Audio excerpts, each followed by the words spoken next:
الوالدين إحسانا وبذي القربى واليتامى والمساكين والجار ذي القربى والجار الجنب والصاحب بالجنب وابن السبيل وما ملكت أيمانكم.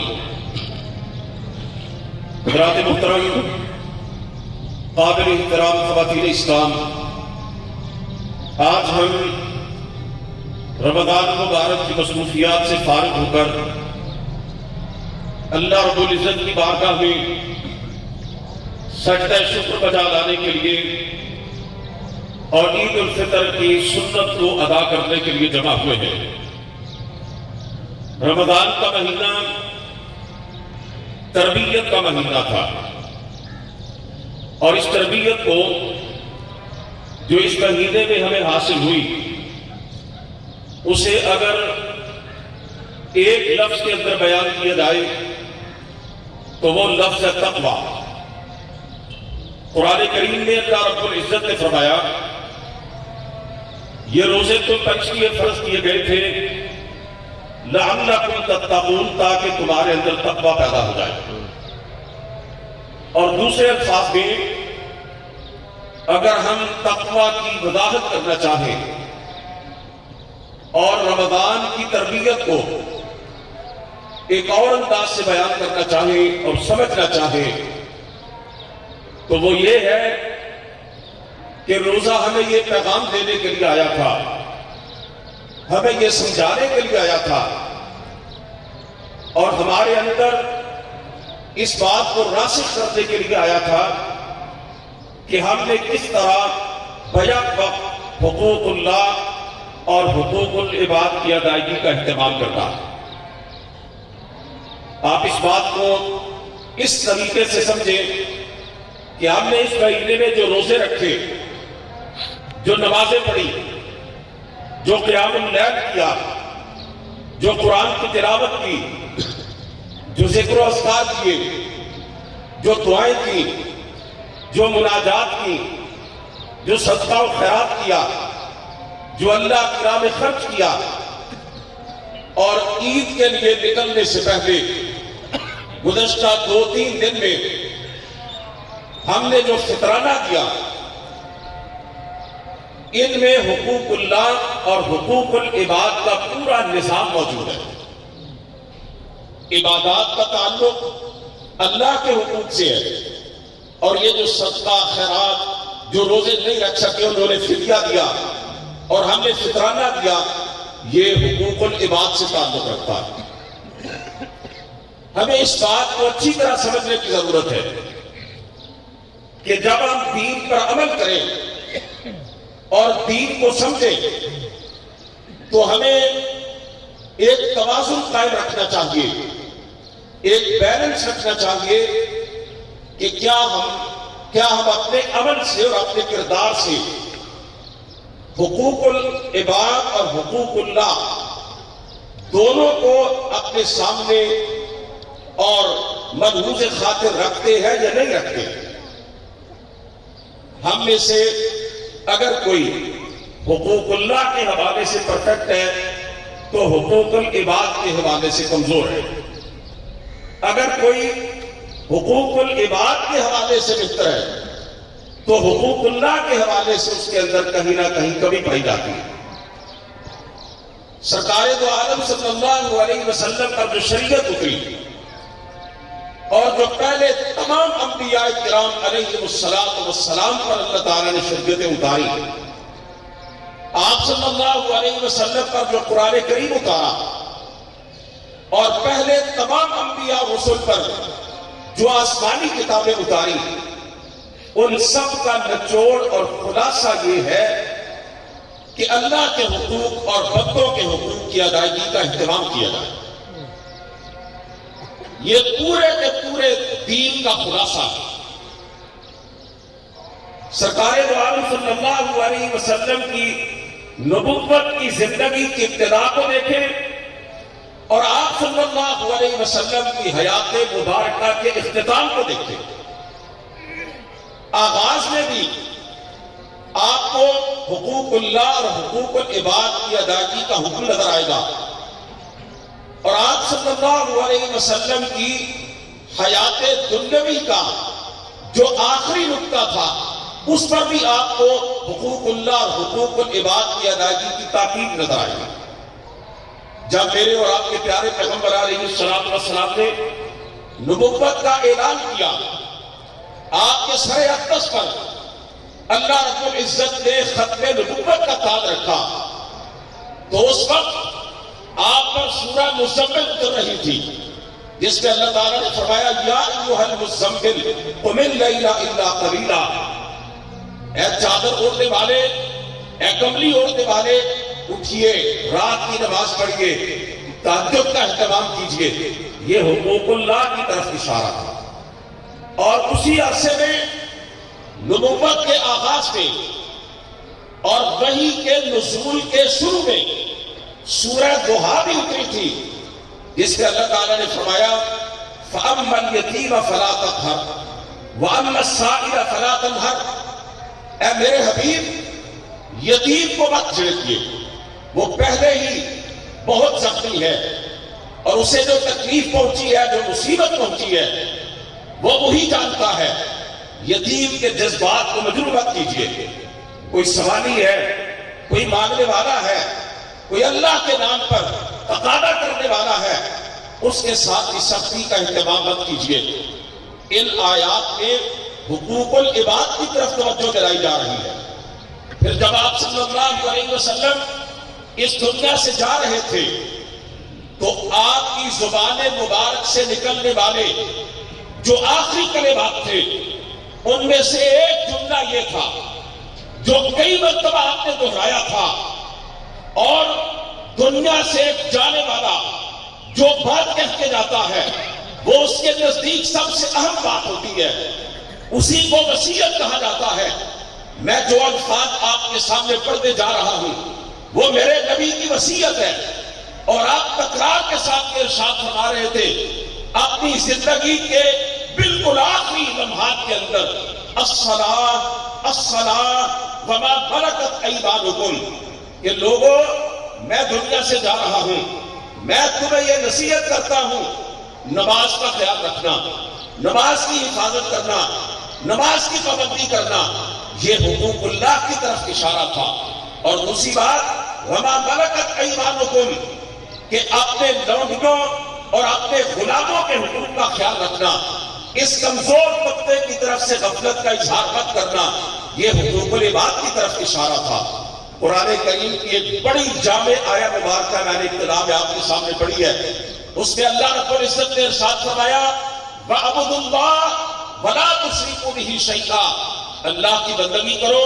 اس کے ساتھ کسی کو شریک نہ ٹھہراؤ۔ یہ کس کا حق ہے؟ اللہ کا۔ یہ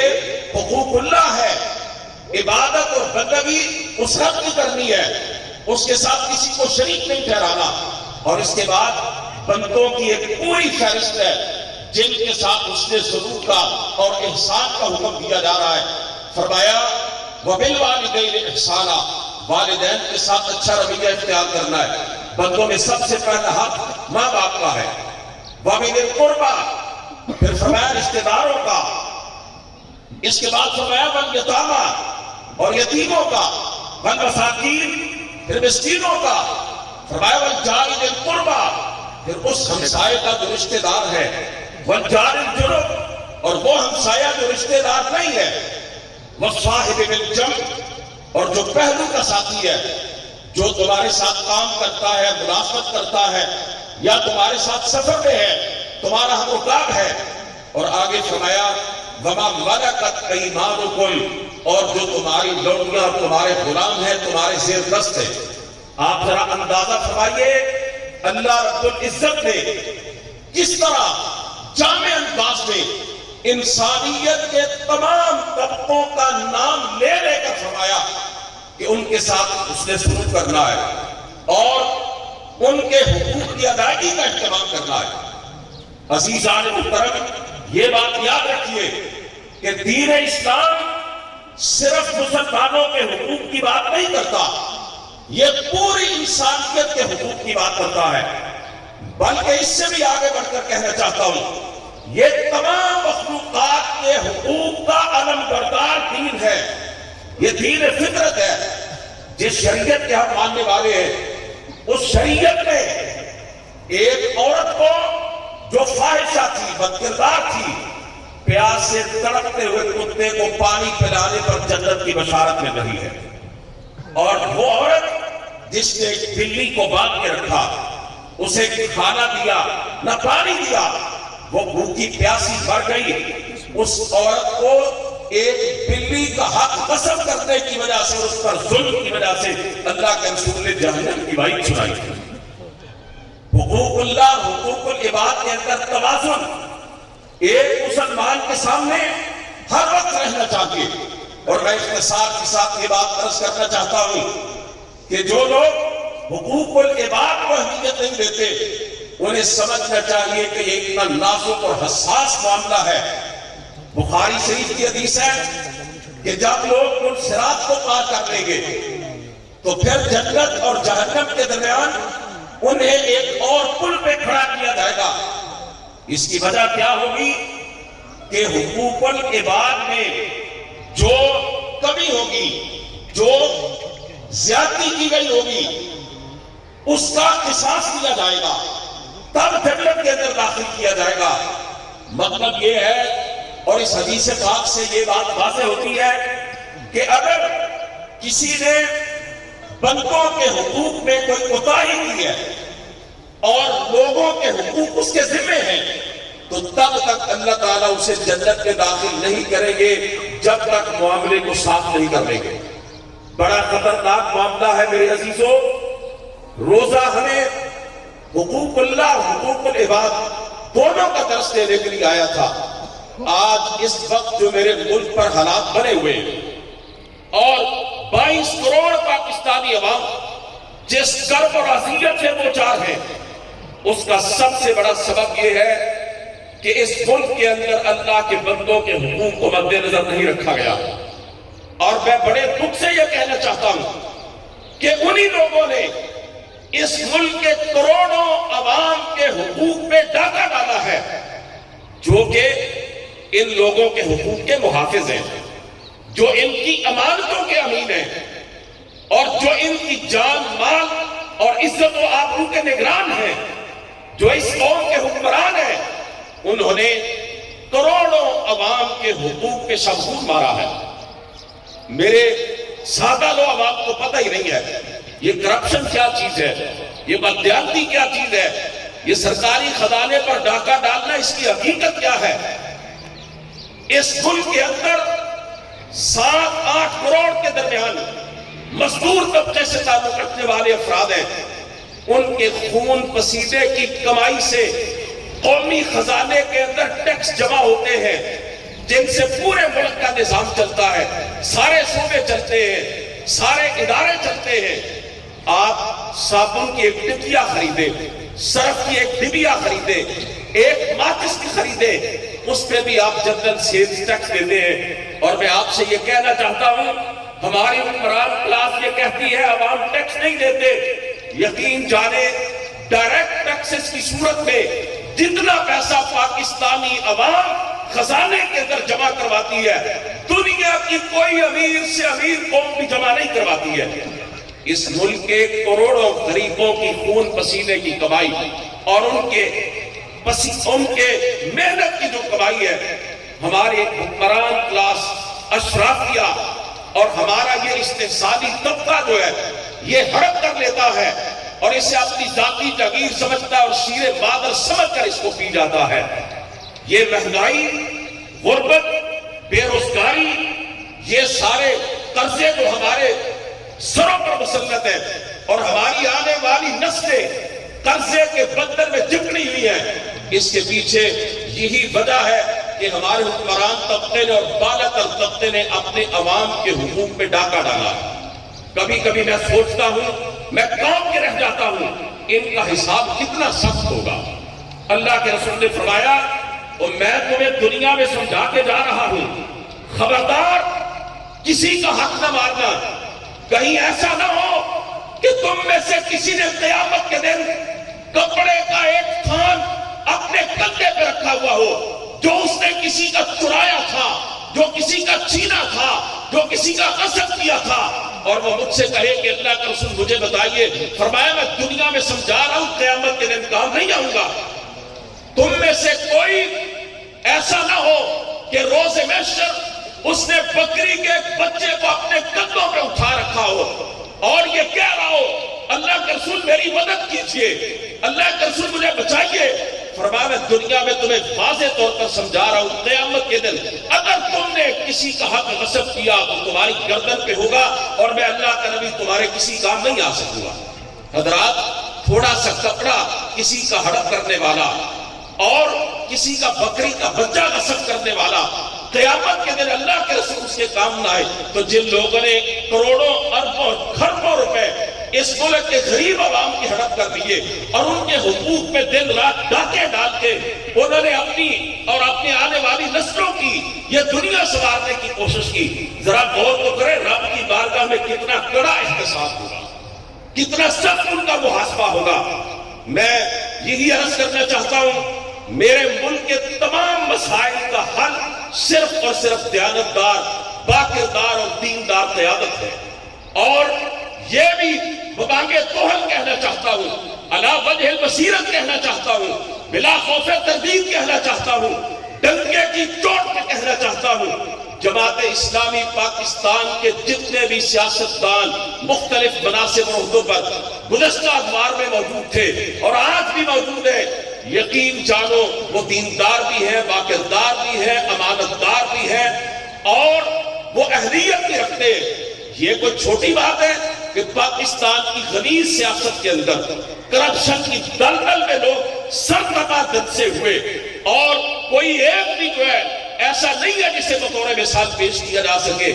ایسے ماحول میں 150-200 لوگ جو قیام پاکستان سے لے کر اب تک جماعت اسلامی کے اسمبلیوں میں پہنچے ہیں، وزیر بھی رہے ہیں، وزراء اعلیٰ بھی رہے ہیں، میئر بھی رہے ہیں کراچی جیسے بڑے شہر کے جو دنیا کے 150 ملکوں سے بڑا شہر ہے، اور ان کے دامن پر ہم الحمدللہ کرپشن کا دھبا تک نہیں، کوئی الزام تک لگانے کی جرات نہیں کر سکتا ہے۔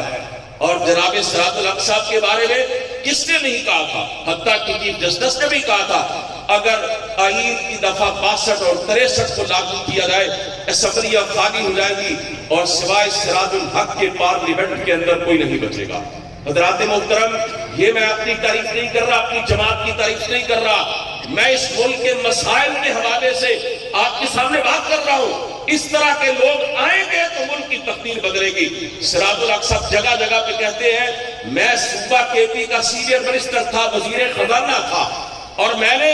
اپنے صوبے کو قرض فری صوبہ بنا دیا تھا۔ آج وہ صوبہ جناب پاکستان کا سب سے زیادہ مقروض صوبہ ہے اور پچھلے مہینے اس کے پاس اپنے ملازموں کو دینے کے لیے تنخواہیں بھی نہیں دی۔ انہوں نے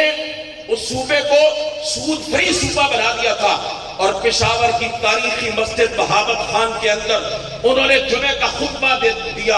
اور اپنے لوگوں کو، اپنے وزراء کو، اپنے عملے کو یہ بتلایا میں اپنے عوام کے سامنے خود کو احتساب کے لیے پیش کروں گا۔ انہوں نے کہا ایسا مت کیجئے، بڑے بڑے عجیب قسم کے لوگ ہوتے ہیں، پتہ نہیں کون آپ پہ جھوٹا الزام بھی لگا دے۔ کہنے لگے کوئی پرواہ نہیں ہے، میرا دامن پاک ہے، مجھے ڈرنے کی ضرورت نہیں ہے۔ خطبہ دیا، ہزاروں لوگوں کے سامنے کھڑے ہو کر خطبے کے اندر ممبر پہ کھڑے ہو کر کہا لوگوں میرا کردار تمہارے سامنے ہے، اگر کسی کو مجھ سے شکایت ہے،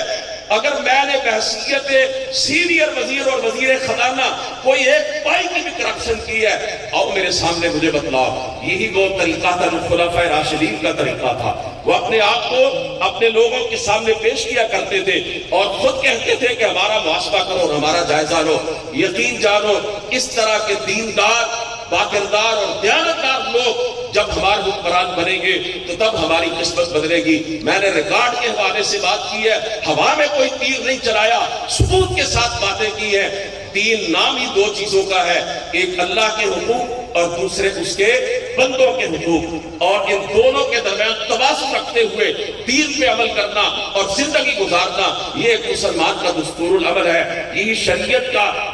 ماخذ جو ہے قرآن کریم، اس سے پتہ چلتا ہے، یہ رسول کریم صلی اللہ علیہ وسلم کی سیرت طیبہ سے پتہ چلتا ہے، اور یہی تمام پہلے انبیاء کرام علیہ السلام کی تعلیمات کا نچوڑ اور خلاصہ ہے۔ اللہ سے دعا ہے کہ وہ ہمیں بحیثیت مجموعی ایک نظام زندگی کے طور پر اپنے دین پر عمل کرنے کی توفیق عطا فرمائے۔ وآخر دعوانا ان الحمدللہ رب العالمین۔